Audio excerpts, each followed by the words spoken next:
নমস্কাৰ ইকক্সলে স্বাগতম ছাত্ৰ-ছাত্ৰীসকল মই জ্যোতি দাস আৰম্ভ কৰিব লাইছো এটা নতুন ভিডিও ছাত্ৰ-ছাত্ৰীসকল আজি আমি আলোচনা কৰিব ওলাইছো আমাৰ সমাজ বিজ্ঞানৰ ভূগোল খণ্ডৰ কৰ্মপুথিত থকা প্ৰশ্ন উত্তৰসমূহ আমাৰ পাঠটো হৈছে সময় মণ্ডল আৰু মানচিত্ৰ এইটো পাঠৰ আজি আমি কৰ্মপুথিত থকা প্ৰশ্নসমূহ কৰিব ওলাইছো আহাচোন প্ৰশ্নসমূহ কি চাও আন্তৰ্জাতিক তাৰিখৰ ৰেখাৰ মান হৈছে কিমান আন্তৰ্জাতিক তাৰিখৰ ৰেখাৰ মান হৈছে 180 ডিগ্ৰী ঠিক আছে 180 ডিগ্ৰী হৈছে আন্তৰ্জাতিক তাৰিখৰ ৰেখাৰ মান ঠিক আছে মুখ্য দ্ৰাঘিমা ৰেখাৰ পৰা দেশলে গলে সময় পিছুৱাই যাব মুখ্য দ্ৰাঘিমা ৰেখাৰ পৰা পশ্চিমলৈ গলে উত্তৰটো হ'ব পশ্চিম ঠিক আছে পশ্চিমলৈ গলে সময় পিছুৱাই যাব ভাৰতৰ পূব সীমাৰ পৰা পশ্চিম সীমালৈ সময়ৰ ব্যৱধান কিমান সময়ৰ ব্যৱধান হৈছে 2 ঘণ্টা 4 মিনিট ঠিক আছে ইয়াৰ উত্তৰটো আমি এদৰে লিখিম ঠিক আছে তাৰ পিছৰ প্ৰশ্নটো চোৱাচোন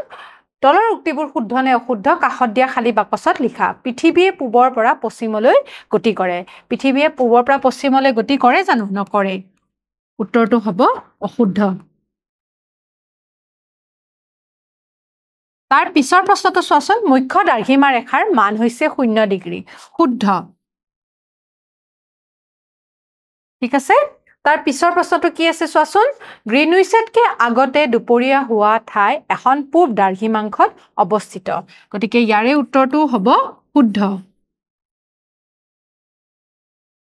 দ্ৰাঘিমাংশ অনুসৰি কোনো এখন ঠাইৰ সময়কে সেই ঠাইৰ স্থানীয় সময় বুলি কোৱা হয় গতিকে ইয়াৰে উত্তৰটো হ'ব শুদ্ধ হয় কাৰণ দ্ৰাঘিমাংশৰ ওপৰতে নিৰ্ভৰ কৰি সময়ৰ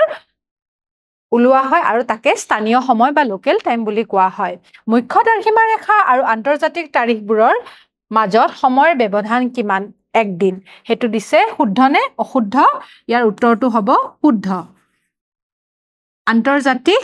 যেটো আমাৰ তাৰিখ আছে তাৰে মাজৰ ব্যৱধান হৈছে এদিন গতিকে ইয়াৰে উত্তৰটো হ'ব শুদ্ধ ঠিক আছে গতিকে ইয়াৰে উত্তৰখিনি আমি পালো ছাত্ৰ-ছাত্ৰীসকল তোমালোকে বুজি পাইছা নিশ্চয় তাৰ পিছৰ প্ৰশ্নটো চাহাচোন তোমালোকে দলগতভাৱে অসমৰ ভূ-প্ৰাকৃতিক বিভাগ ৰাজনৈতিক বিভাগ বাটপথ আদিৰ মানচিত্ৰ ভূক্ষেত্ৰাৱলীত চাই তাত কি কি দেখুৱা হৈছে তলৰ তালিকাখনত লিখা গতিকে তোমালোকে চাবাচোন মই কেইটামান পইণ্ট লিখি দিম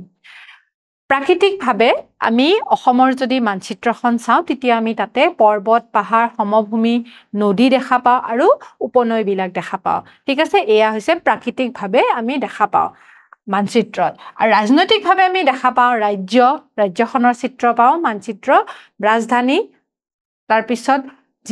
জিলাবিলাক আছে জিলাবিলাকৰ সদৰ মহকুমা সেইবিলাক আমি ৰাজনৈতিকভাৱে দেখা পাওঁ তাৰ পিছত যাতায়াতৰ ক্ষেত্ৰত আমি দেখা পাওঁ ৰাস্তা ৰেলপথ জলপথ আৰু বিমানবন্দৰ গতিকে আমি এইবিলাক ভূচিত্ৰাৱলীত যদি চাওঁ তেনেহলে অসমৰ মানচিত্ৰত আমি এইকেইটা পইণ্ট দেখা পাওঁ আৰু কিবা পইণ্ট তোমালোকে যদি দেখা পাইছা তেনেহলে ইয়াতে সন্নিবিষ্ট কৰিব পাৰা কিন্তু সাধাৰণতে আমি এইকেইটা পইণ্টত আমি এই পইণ্ট কেইটাহে পাওঁ ঠিক আছে তলত মানুহ এজনৰ চাৰিওফালে কিছুমান চিত্ৰ দিয়া আছে ঠিক আছে মানুহ এজনৰ চাৰিওফালে কেইটামান চিত্ৰ দেখা পাইছো হয়নে এই চিত্ৰকেইটা কোনটো দিশত আছে হেয়া আমাক ক'ব দিছে ঠিক আছে এতিয়া তোমালোকে চিত্ৰসমূহলৈ চাই তলৰ তালিকাখন খালি ঠাইবোৰ পূৰণ কৰা উদাহৰণস্বৰূপে 1 নম্বৰটোত কৰি দেখুৱা হৈছে উত্তৰত গছ দিয়া আছে এতিয়া দক্ষিণত কি আছে চোৱাচোন দক্ষিণৰ মানে এইফালে দক্ষিণ হয়নে নহয় গতিকে দক্ষিণত কি আছে নদী এখন আছে গতিকে আমি ইয়াৰে উত্তৰটো নদী বুলি লিখিম 3 নম্বৰত আছে পূবত কি আছে চোৱাচোন পূবৰ ফালে কি আছে এইখন পূবৰ ফালে পাহাৰ আছে গতিকে পাহাৰৰ উত্তৰটো আমি ইয়াতে লিখিম পশ্চিমত আকৌ কি আছে চোৱাচোন পশ্চিম মানে এইটো সাইডে পশ্চিমলে কি আছে কুৱা আছে হয়নে গতিকে এইটো হৈছে পশ্চিম দিশৰ চিত্ৰ তাৰ পিছত আমি কি দেখা পাইছো উত্তৰ পূবত কি আছে কোৱাচোন উত্তৰ পূব হৈছে উত্তৰ আৰু এইটো হৈছে পূব আৰু ইয়াৰ মাজত এইখিনি হৈছে উত্তৰ পূব গতিকে উত্তৰ পূবত কি আছে সূৰ্য হয়নে নহয় এইটো সূৰ্য আছে নে নাই তাৰ পিছত কি হৈছে দক্ষিণ পূব বুলি ক'লে কি হ'ব দক্ষিণ আৰু পূবৰ মাজৰ অংশখিনি হৈছে দক্ষিণ পূবত আকৌ কি আছে দলংখন আছে এই দলংখনৰ উত্তৰটো হ'ব দক্ষিণ পূবত ঠিক আছে তাৰ পিছত কি সুধিছে দক্ষিণ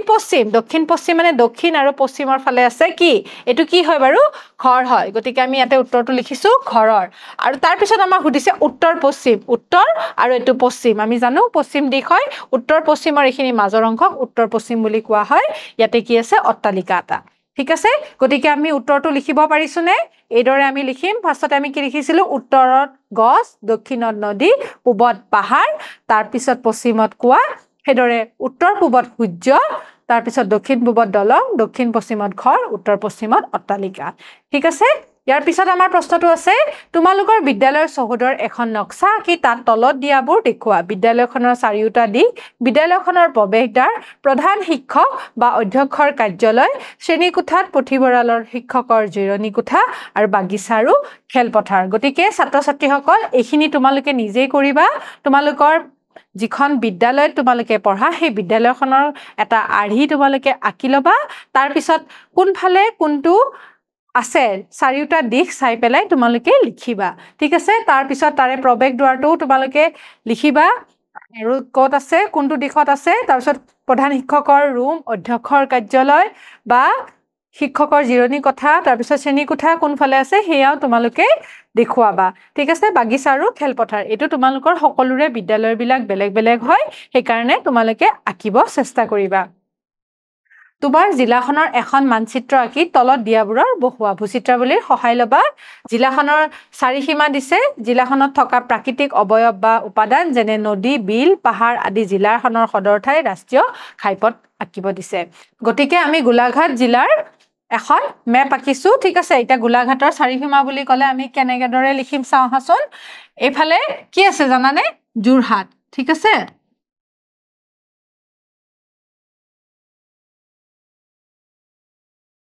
এইফালে আছে শোণিতপুৰ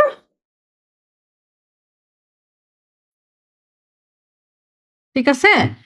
তাৰ পিছত এইফালে আছে কাৰ্বি আংলং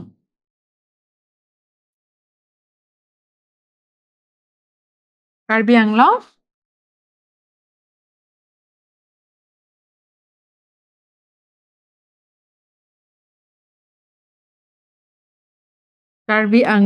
আংলং ঠিক আছে তাৰ পিছত এইফালে আছে নাগালেণ্ড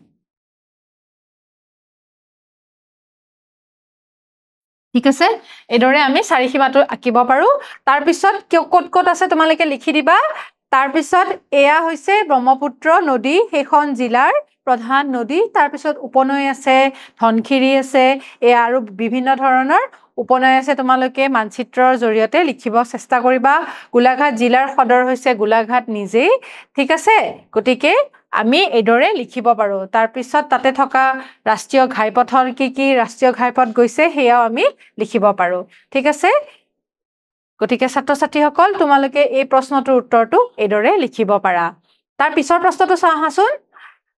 তলৰ ছবিখনত এখন সামুদ্ৰিক জাহাজ আৰু এখন উৰাজাহাজৰ যাত্ৰাপথ দেখুওৱা হৈছে সামুদ্ৰিক জাহাজখনে ব্ৰাজিললৈ আৰু উৰাজাহাজখনে ইউৰোপলৈ একেদিনাই একে সময়তে অৰ্থাৎ 2025 চনৰ 6 জানুৱাৰীৰ আবেলি 3 বজাত ভাৰতৰ পৰা যাত্ৰা আৰম্ভ কৰিলে ভাৰতৰ পৰা জলপথেৰে ব্ৰাজিললৈ পাবলৈ 120 ঘণ্টা আৰু ভাৰতৰ পৰা আকাশপথেৰে ইউৰোপলৈ পাবলৈ 30 ঘণ্টা সময় লাগে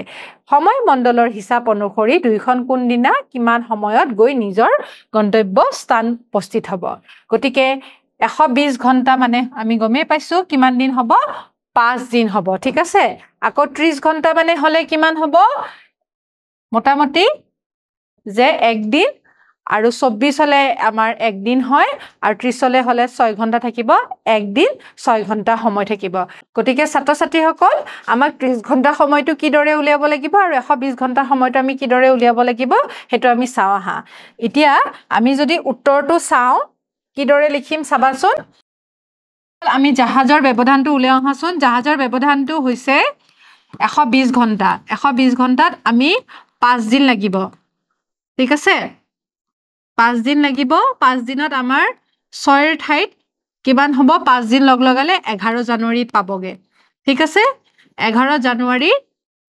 3টা বজাত পাব জানো 11 জানুৱাৰী যেহেতু টাইমটো দিছিলে আমাৰ কি আবেলি 3টা কিন্তু আমাৰ সময়ৰ ব্যৱধান হৈছে 8 ঘণ্টা হয়নে আমি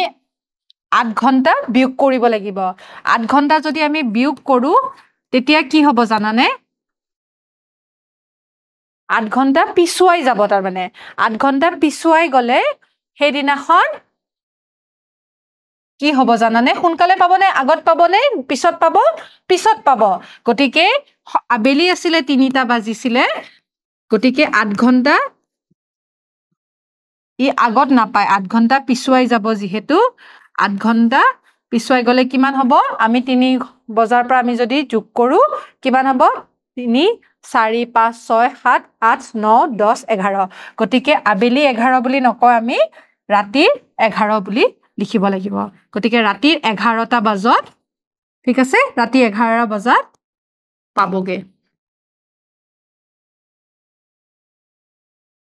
11টা বজাত 11 জানুৱাৰীৰ দিনাখন পাব যেহেতু সময়ৰ 8 ঘণ্টা পিছুৱাই আছে ঠিক আছে